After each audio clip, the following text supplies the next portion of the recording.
salaamaaleykum Macky naa def Sall naka yitte yi baa yaa ngi ci jàmm rek naka njaboot gi baa kenn woppul ma yow naka Mariem nu mu def baa mi ngi ci jàmm rek liyaay naka Amadou nu mu def ma yéen moom ma nga ca régime ba Amadou Sall walaay achi moo xorom rek Macky am nga 2 minutes 7 ans ma nettali la am nga waay merci beaucoup Sall gaari man de Macky wàllum kii googu sax moo ma taxaw na jóg Amadou ak yaramam woowu Macky léegi laa dugg ci car rapide bi rek observé def sama observation xam man damaa sob sama bët bi fu na laa koy dawal ma seetlu rek gis ne ndekete banque bi daan def 5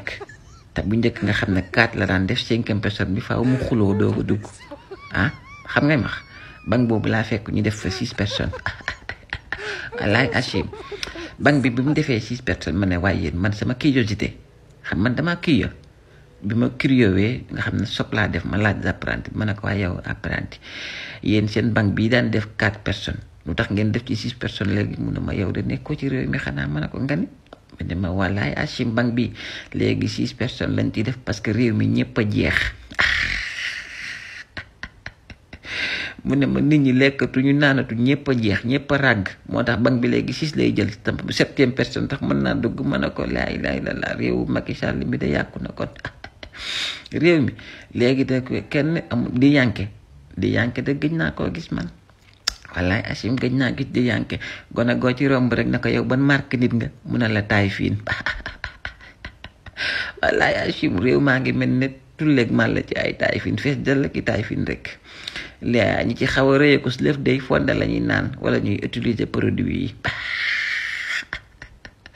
wallaay Achim Macky Sall sa réew mi moo xorom rek léegi di yanke day bu ma génnee pale donc laa gis di yanke te gisatuma ko fenn ci réew mi man yaak Amadou bu ngeen génne ci di yanke yi ci réew mi ñi ci des ñëpp ay taay fin la lekkatuñu léegi Macky